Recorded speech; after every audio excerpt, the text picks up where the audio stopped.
Hi guys, welcome back to my YouTube channel. ಇವತ್ತು ಏನಪ್ಪ ಅಂದರೆ ಗುರುವಾರ ಪೂಜೆ ಹೆಂಗೆ ಮಾಡ್ತೀನಿ ಅಂದ್ಬಿಟ್ಟು ನಿಮ್ಗೆ ತಿಳಿಸ್ಕೊಡ್ತೀನಿ ಬನ್ನಿ.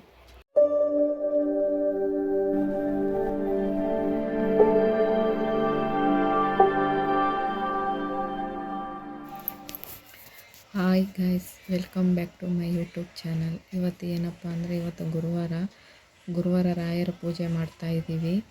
ಯಾವ ಥರ ಮಾಡ್ತೀನಿ ಅಂದ್ಬಿಟ್ಟು ನಿಮಗೂ ತೋರಿಸ್ಕೊಡ್ತೀನಿ ಬನ್ನಿ. ನಾನು ಫಸ್ಟು ದೇವ್ರ ಮನೆಯೆಲ್ಲ ಕ್ಲೀನ್ ಮಾಡಿಕ್ಕಿದ್ದೆ, ಮತ್ತು ದೇವ್ರ ಪಾತ್ರೆಗಳೆಲ್ಲ ನನ್ನ ಚಿಕ್ಕ ಮಗಳು ತೊಳೆದು ಕೊಟ್ಟಳು.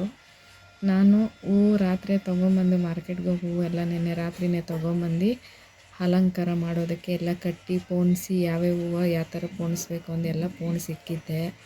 ಮತ್ತು ಅದೆಲ್ಲ ಆದಮೇಲೆ ಬೆಳಗ್ಗೆ ಎದ್ದು ಎಲ್ಲ ಮನೆ ಬಾಗಿಲೆಲ್ಲ ಕ್ಲೀನ್ ಮಾಡಿಕೊಂಡು ದೇವ್ರ ಮನೆಯೆಲ್ಲ ಕ್ಲೀನ್ ಮಾಡಿ ಪೂಜೆಗೆಲ್ಲ ರೆಡಿ ಮಾಡ್ಕೊಂಡೆ. ಒಂದೊಂದು ಹೂವು ಒಂದೊಂದು ಥರ ಯಾವ ಥರ ಹಾಕಬೇಕೋ ಆ ಥರ ಎಲ್ಲ ಹಾಕಿ ಎಲ್ಲ ವಿಗ್ರಹಕ್ಕೆ, ಕಾಳಿಕಮ್ಮ ಫೋಟೋಗೆ, ಮಧುಗಿರಿ ಮಾರಮ್ಮನ ಫೋಟೋಗೆ ಎಲ್ಲ ಯಾವ ಥರ ಮಾಡಬೇಕೋ ಎಲ್ಲ ಆ ಥರ ಡೆಕೋರೇಷನ್ ಮಾಡಿಬಿಟ್ಟು ಆಮೇಲೆ ಪೂಜೆ ಮಾಡಿದೆ. ಪೂಜೆ ಎಲ್ಲ ಮಾಡಿದ್ಮೇಲೆ ತಂದೆ ರಾಘಪ್ಪ ನನಗೆ ಹೂ ಪ್ರಸಾದ ಕೊಟ್ಟರು. ಹೂ ಪ್ರಸಾದ ತಗೊಂಡೆ. ನನಗೆಲ್ಲ ಒಳ್ಳೆಯದಾಗಲಿ, ಎಲ್ಲರಿಗೂ ಒಳ್ಳೆಯದಾಗಲಿ ಅಂದ್ಬಿಟ್ಟು ಕೇಳಿಕೊಂಡೆ. ಹೂ ಪ್ರಸಾದ ಕೊಟ್ಟಿದ್ದಾರೆ ನಮ್ಮ ರಾಯರು. ಮುಂದಕ್ಕೆ ಜೀವನ ಹೆಂಗೆ ಅಂದ್ಬಿಟ್ಟು ರಾಯರು ತೋರಿಸ್ಕೊಡ್ತಾರೆ. ನಾನು ವಾರ ಗುರುವಾರ ಯಾವ ರೀತಿಯಲ್ಲಿ ನನಗೆ ದೇವರು ಸೂಚನೆ ಕೊಡ್ತಾರೋ ನಾನು ಆ ರೀತಿಯಲ್ಲಿ ಹೂ ಪ್ರಸಾದ ಅವ್ರು ಹೆಂಗೆ ಕೊಡ್ತಾರೋ ನಾನು ಆ ರೀತಿಯಲ್ಲಿ ನಾನು ಹೂವು ಅಲಂಕಾರ ಮಾಡ್ತೀನಿ. ವಾರನೂ ಗುರುವಾರ ಅದೆಷ್ಟೇ ಕಷ್ಟ ಇರಲಿ, ರಾಯರು ಯಾವುದೋ ಒಂದು ರೂಪದಲ್ಲಿ ನನಗೆ ಕೊಡ್ತಾರೆ. ನಾನು ದೇವ್ರಿಗೆ ಏನು ಬೇಕೋ ಮಾಡ್ತೀನಿ. ನಾನು ಮನುಷ್ಯರಿಗೆ ಮಾಡಲ್ಲ. ಮನುಷ್ಯರಿಗೆ ಮಾಡಿ ತುಂಬಾ ನೋವು ತಿಂದುಬಿಟ್ಟಿದ್ದೀನಿ. ಇವಾಗ ಮನುಷ್ಯರಂದ್ರೇ ಒಂಥರ ಫ್ರೆಂಡ್ಸು ಆಗಲ್ಲ, ರಿಲೇಟಿವ್ಸು ಯಾರೂ ಆಗಲ್ಲ. ಎಲ್ಲ ಇರೋವರೆಗೂ ತಿಂತಾರೆ, ಮತ್ತು ಆಮೇಲೆ ನೀನೇನು ಅಂತಾರೆ. ಅಂಥ ಜನ ಬೇಕಾಗಿಲ್ಲ. ಅದಕ್ಕೆ ಏನು ಮಾಡ್ತೀನಿ ಅಂದರೆ ದೇವ್ರನ್ನ ನಂಬ್ತೀನಿ. ದೇವ್ರಿಗೆ ಮಾಡೋಣ ಪೂಜೆ. ದೇವ್ರಿಗೆ ಎಷ್ಟು ನಂಬ್ತೀವೋ ಒಂದು ದಿವಸ ಇಲ್ಲಾಂದರೆ ಒಂದು ದಿವಸ ಕಣ್ಣು ತೆಗಿತಾರೆ ದೇವರು ಅಲ್ವಾ. ಜನನ ನಂಬಿದ್ರೆ ಇವತ್ತು ನಾವೇನ ಕಷ್ಟ ಸುಖ ಹೇಳ್ಕೊಂಡಿದ್ದೀವಿ ಅಂದರೆ ಎಲ್ಲ ಕೇಳ್ತಾರೆ. ಮತ್ತು ಹೋಗಿ ಹಿಂದೆ 1000 ಮಾತು ಮಾತಾಡ್ತಾರೆ. ಯಾಕೆ ಬಂದಿದ್ದು ಆ ಮಾತುಗಳು? ಬೇಕಾಗಿಲ್ಲ. ರಾಯರಿಗೆ ಪೂಜೆ ಮಾಡ್ತೀನಿ, ರಾಯರ ಹತ್ರ ಕಷ್ಟ ಸುಖ ಹೇಳ್ಕೊತೀನಿ, ರಾಯರು ಪರಿಹಾರ ಮಾಡಿಕೊಡ್ತಾರೆ. ಅಷ್ಟು ಬಿಟ್ಟರೆ ನಾನು ಯಾರ ಹತ್ರನೂ ಹೇಳ್ಕೊಳಲ್ಲ. ಎಲ್ಲರನ್ನೂ ನೋಡಿಬಿಟ್ಟಿದ್ದೀನಿ, ಯಾರ್ಯಾರು ಹೆಂಗಿದ್ದಾರೆ ಅಂದ್ಬಿಟ್ಟು ಎಲ್ಲ ನೋಡಿ ಇವತ್ತು ಯಾರೂ ಬೇಡ ಅಂದ್ಬಿಟ್ಟು ನಾನು, ನನ್ನ ಗಂಡ, ನನ್ನ 3 ಜನ ಮಕ್ಕಳು, ನಾವಿಷ್ಟ 5 ಜನ, ಇನ್ಯಾರೂ ಇಲ್ಲ. ಹಿಂದೆ ಮುಂದೆ ನಮಗೂ ಯಾರೂ ಇಲ್ಲ, ನಮ್ಮ ಯಜಮಾನ್ರಿಗೂ ಹಿಂದೆ ಮುಂದೆ ಯಾರೂ ಇಲ್ಲ. ಇದ್ದಂಗೆ ಇಲ್ಲ, ಇದ್ದೂ ಯಾರೂ ನೋಡಲ್ಲ. ಎಲ್ಲ ದುಡ್ಡು ಕಾಸಿದ್ರೆ ಬರ್ತಾರೆ, ಚೆನ್ನಾಗಿರ್ತಾರೆ. ನಮ್ಮ ಹತ್ರ ಎಲ್ಲ ಖಾಲಿಯಾಗಿ ಹೋಗೈತಂದರೆ ನೀವೆಷ್ಟು ಅಂತಾರೆ. ಅಂಥ ಜನ ಬೇಕಾಗಿಲ್ಲ. ನಮ್ಮ ಪಾಡು ನಮ್ಮದು, ಅವ್ರ ಪಾಡು ಅವ್ರದ್ದು. ನಾನು ಯಾರ ಹತ್ರನೂ ಗೈಸ್, ಅಪ್ಪ ತೀರೋದ್ರು, ಅಮ್ಮ ತೀರೋದ್ರು. ನಮ್ಮ ರಿಲೇಷನ್ ಅವರು ನಮ್ಮ ಸೈಟ್ ಮೇಲೆ ಕೇಸ್ ಹಾಕಿದ್ದಾರೆ. ಈ ಹುಡುಗಿಗೆ ಏನು ಭಾಗ ಬರಬಾರ್ದು ಅಂದ್ಬಿಟ್ಟು. ಆವಾಗ ನಮ್ಮ ತಂದೆ ಇರೋವಾಗೆ ಹಾಕಿದ್ರು. ನಮ್ಮ ತಂದೆ ಹಂಗೆ ಕೊರಗಿ ಅವರು ತೀರೋದು. ಇವಾಗ ನನಗೆ ಹಿಂಸೆ ಕೊಡ್ತಾ ಇದ್ದಾರೆ. ಇರಲಿ, ದೇವರಿದ್ದಾರೆ. ದೇವ್ರು ನಂಬಿರೋರು ಯಾವತ್ತೂ ಕೆಟ್ಟೋಗಲ್ಲ ಅನ್ನೋ ನಂಬಿಕೆ ಇದೆ ನನಗೆ. ನಾನು ದೇವ್ರು ನಂಬಿದ್ದೀನಿ, ಜನ ನಂಬಿದ್ದೀನಿ.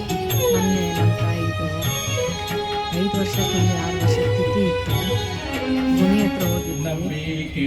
1000 ಜನ ಸತ್ತೋಗಿದ್ದಾರೆ. 1000 ಜನ ಗುಣಿ ಮೇಲೇನೂ ಕಳ್ಳು ಮುಳ್ಳು ಹಾಕಿಲ್ಲ. ಅದೇ ನಮ್ಮ ತಂದೆ ಗುಣಿ ಮೇಲೆ ಕಲ್ಲು ಮುಳ್ಳು ಹಾಕಿದ್ದಾರೆ. ಏಕೆ ಇರೋವಾಗೆ ಅವ್ರ ಹತ್ರ ಫೈಟ್ ಮಾಡೋಕ್ಕಾಗಿಲ್ಲ. ಅವ್ರು ಹೋದ್ಮೇಲೆ ಏನು ಫೈಟ್ ಮಾಡ್ತಾರೆ? ಕಲ್ಲು ಮುಳ್ಳು ಇವತ್ತು ನೀವು ಹಾಕಿರ್ಬೋದು, ನಾಳೆ ದೇವರು ನಿಮಗೂ ಒಂದು ದಿವಸ ಶಿಕ್ಷೆ ಕೊಟ್ಟೇ ಕೊಡ್ತಾರೆ, ಎಲ್ಲೂ ಹೋಗಲ್ಲ.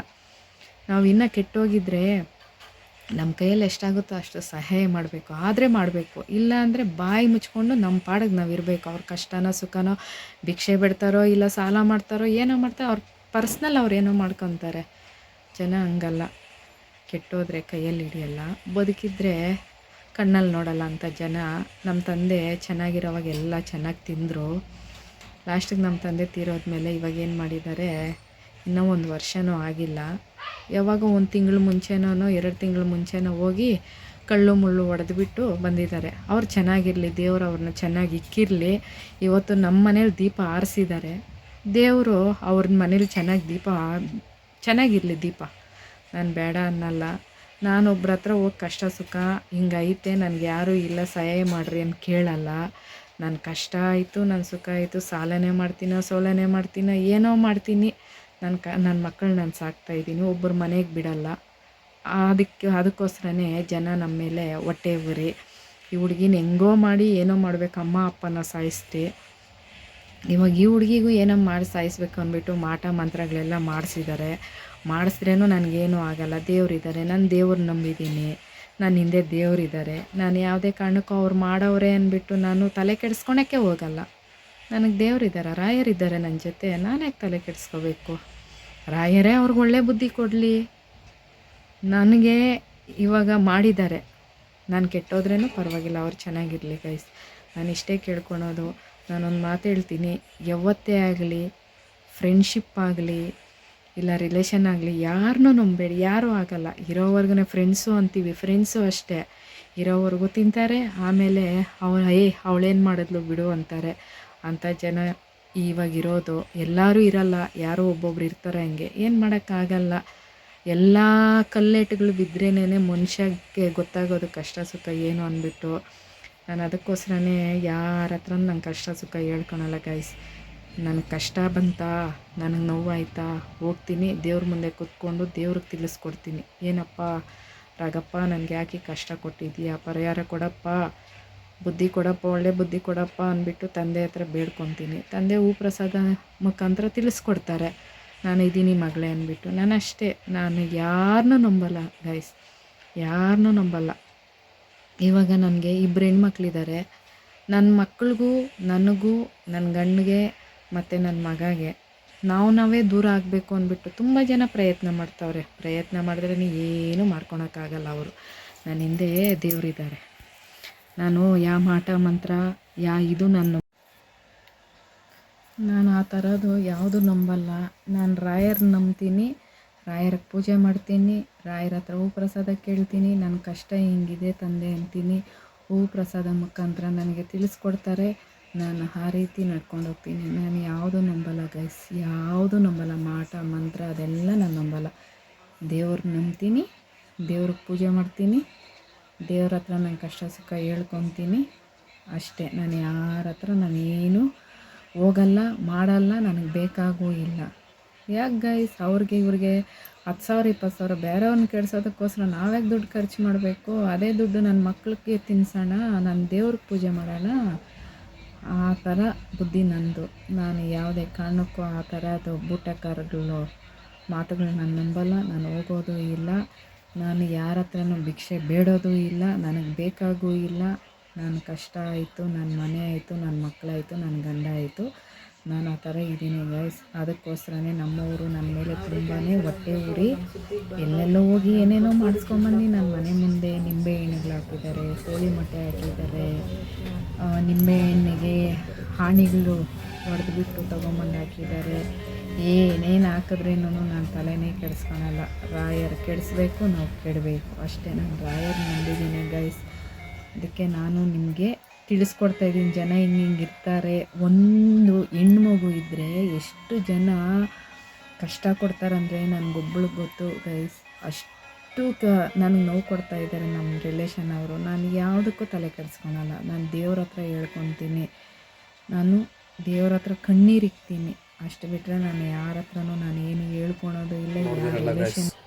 ಇವತ್ತಿನ ಗುರುವಾರದ ವಿಡಿಯೋ ನಿಮ್ಗೆ ಇಷ್ಟ ಆಗಿದೆ ಅನಿಸುತ್ತೆ.